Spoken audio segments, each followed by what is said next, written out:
Kembali bersama kami di Market Buzz. Pemirsa, indeks harga saham gabungan ditutup di zona merah di perdagangan terakhir Mei di Rabu pekan lalu.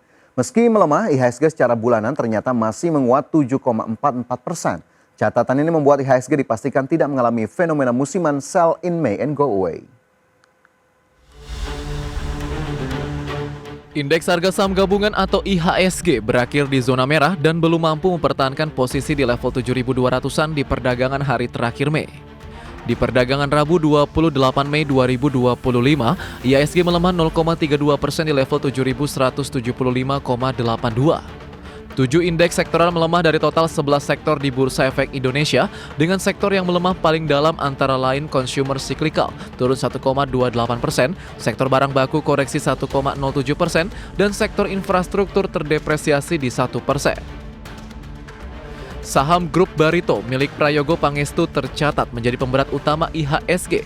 Saham PT Chandra Asri Pasifik Tbk atau TPIA ditutup melemah 4,85% di level Rp9.325 per saham dan berkontribusi 10,7 indeks poin ke pelemahan IHSG. Dari perbankan Bcap, saham PT Bank Mandiri Persero Tbk ditutup melemah 1,85% di level Rp5.300 per saham dan berkontribusi 8,8 indeks poin ke pelemahan IHSG. Selanjutnya saham PT Barito Pasifik Tbk atau BRPT ditutup melemah 6,67% di level Rp1.260 per saham dan jadi pemberat IHSG di 5,61 indeks poin. Saham PT Barito Renewables Energy Tbk atau BREN ditutup melemah 1,14% di level Rp6.500 per saham dan berkontribusi 2,5 indeks poin ke pelemahan IHSG. Meskipun IHSG ditutup melemah di perdagangan terakhir bulan Mei 2025, namun dalam sepekan terakhir menguat 0,47% dan dalam sebulan terakhir menguat 7,44%.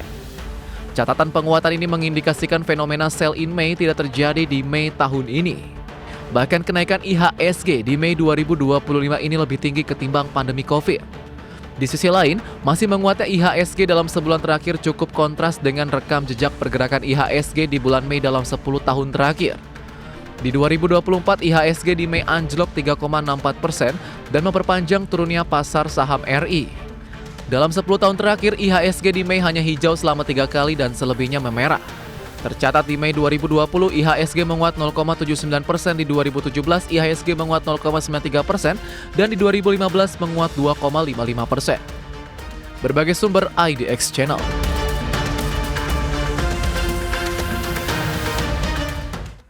Dan selanjutnya kita cermati market spotlights berikut ini pemirsa, di mana yang pertama IHSG turun 0,3% ke level 7.175 pada perdagangan Rabu pekan lalu ataupun sebelum long weekend.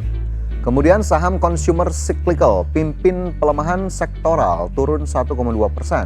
Sementara yang ketiga TPIA jadi pemberat IHSG turun 4,8% ke level 9.325. Kita lihat juga bagaimana kemudian agenda ekonomi pada tanggal 2 Juni 2025 Indonesia, inflasi inti tahunan Indonesia ini akan dirilis pada hari ini, kemudian neraca perdagangan begitu ya, ini juga akan kita nantikan datanya. Sementara dari Eropa PMI manufaktur dan juga dari Amerika Serikat PMI manufaktur, Australia juga akan merilis data PMI manufaktur.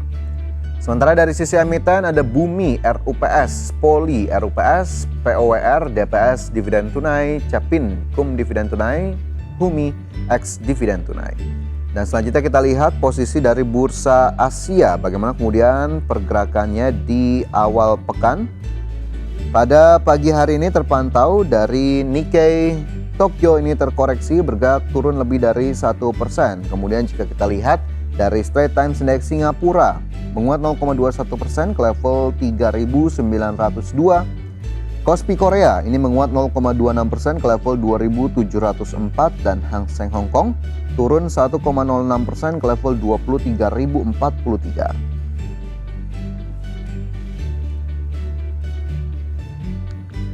Dan untuk membahas lebih lanjut bagaimana kemudian kondisi market hari ini dan seperti apa proyeksi pergerakan terdekat, sudah tersambung melalui line Zoom bersama dengan Praska Putrantyo, CEO Advisor.id.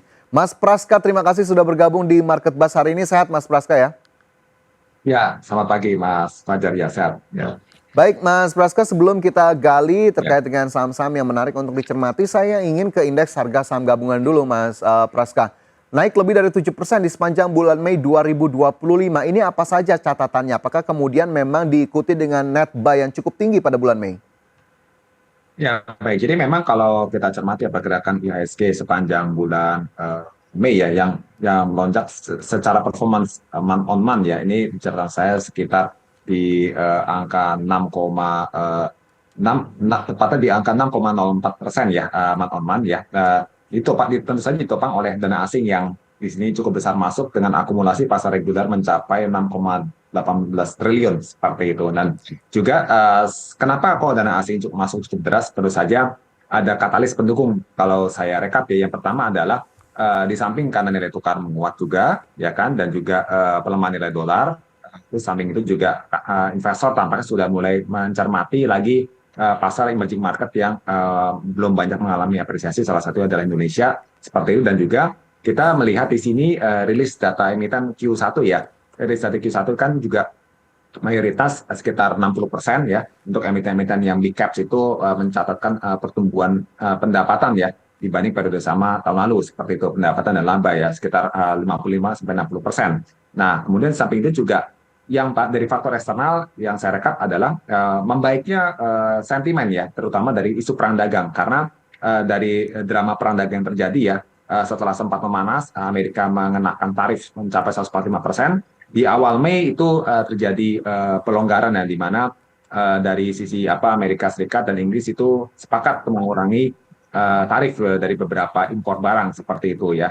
Dan itu yang terjadi sedikit meredakan ketegangan perang dagang antara Amerika dan Eropa. Yang kedua juga disusul tanggal 12 Mei itu dari kesepakatan dari Gedung Putih dari Trump memangkas ya, menunda tarif yang tadinya 145% ke Tiongkok itu menjadi hanya sekitar 30%. Sementara sendiri dari Cina mengenakan tadi 175% menjadi 10%. Artinya keributan dari kedua negara yang besar ini mengenai tarif itu yang mulai mereda, itu membuat investor tampaknya menjadi kesempatan buat kembali masuk, karena ditunda ya kan, bisa dikatakan hampir sekitar 90 hari. Ditambah lagi tanggal 23 juga Trump menyepakati untuk menunda itu tarif ke Uni Eropa sekitar 50% ya, yang dimulai nanti tanggal 1 Juni itu sekitar 90 hari. Artinya dengan meredanya isu perang dagang ini membuat investor memperkirakan adanya relaksasi ekonomi yang saat ini sedang tertekan, dan ada peluang juga dari Bank Sentral Amerika Serikat untuk kembali melakukan pemangkasan suku bunga acuan di tengah kondisi inflasi mereka yang melambat dan pertumbuhan GDP mereka juga sudah mulai melambat. Yang diperkirakan juga memang ada efek dari perang dagang seperti itu. Oke, jadi memang masih cukup banyak katalisnya begitu ya, terutama tadi dari meredanya tensi perang dagang yang memang pada April kemarin menjadi salah satu hot topic, bahkan memang masih berlanjut sampai dengan Mei kali ini. Tapi kalau dari domestiknya sendiri, apa sih sebetulnya yang membuat indeks harga saham gabungan ini masih cukup menarik, saham-sahamnya masih cukup menarik, Pak Praska? Apakah kemudian secara teknikal memang masih ada potensi lebih lanjut atau seperti apa sehingga akhirnya masih mampu nih bertahan di atas level 7.100 hingga akhir Mei? Ya, baik. Kalau secara mungkin katalis fundamental dulu ya. Dari fundamental ini tadi secara laporan keuangan tuh performanya bagus semua ya. Mayoritas masih bagus di tengah GDP kita justru melambat ya, di bawah 5% untuk kedua kalinya di Q1 tahun ini seperti itu. Tapi secara rilis performa laporan keuangan kita masih mencatatkan kinerja yang masih lebih baik ya, sekitar 55-60% dari catatan saya seperti itu. Dan juga yang kedua adalah momentum pembagian dividen, karena dengan momentum pembagian dividen ini kan menarik ya bagi investor mencermati saham-saham yang terdiskon murah, ya kan? Tapi dividen yieldnya besar-besar seperti itu. Let's say kita bicara sektor perbankan saat itu di bulan April, kemudian Mei ya kan, juga disusul saham-saham lain itu banyak yang memiliki dividen yield di atas 7%. Artinya ini cukup atraktif sekali ya, di atas yield SBN juga 10 tahun, dan menjadi peluang juga bagi investor untuk bisa mengakumulasi saham-saham masih terdiskon murah seperti itu. Dan juga yang ketiga adalah juga membaiknya harga beberapa komoditas ya, terutama komoditas energi yang saya lihat di sini, terutama seperti minyak mentah dan batubara, terutama batubara ya, yang juga mengalami penguatan melonjak ya sampai ke 6,5%. seperti itu, lebih dari 6%, yang mengindikasikan adanya optimisme perbaikan ekonomi untuk jangka pendek seperti itu. Di samping juga ada katalis lagi, nilai tukar rupiah juga akhirnya menguat ya, dari sempat menyentuh angka 17.000, cara catatan saya di sini, kemudian akhirnya kembali menguat ke level 16.200 atau 16.300-an per tutupan kemarin, ya, seperti itu. Oke, jadi memang dari dalam negerinya sendiri atau domestiknya masih ada beberapa hal yang memang menjadi concern dari investor sehingga akhirnya cukup Ya. confidence untuk kemudian masuk ke pasar modal, terutama di pasar saham, di indeks harga saham gabungan melalui sejumlah saham tentunya. Dan jika kita lihat pergerakan Mei sendiri, apakah kemudian cukup bisa kita katakan begitu Pak Praska, fenomena sell in Mei ini terbantahkan atau justru memang ya ini kasuistik saja bahwa memang tadi katalis positifnya masih banyak, sementara memang secara historical Mei ini menjadi bulan yang sebetulnya di tahun-tahun sebelumnya tidak begitu bersinar? Ya, kalau saya melihatnya sebenarnya secara data ya, bulan Mei cenderung, kita bicara 3 tahun terakhir, 2022, 23, 24, Mei itu negatif. Bahkan 21 pun flat ya, 0,8, 2020 juga flat. Jadi tendensinya tuh bulan Mei dalam catatan saya sekitar 6-7 tahun terakhir itu malah negatif terus seperti itu. Nah, di tahun 2025 ini positif karena maaf tadi saya lupa tambahkan, ada pemangkasan bunga juga di dalam negeri ya, BI 7 Days Repo Rate juga tadi dipangkas kan ke level 5,5%. Jadi lebih dulu dibandingkan dengan action dari The Fed, sekaligus menambah optimisme pasar.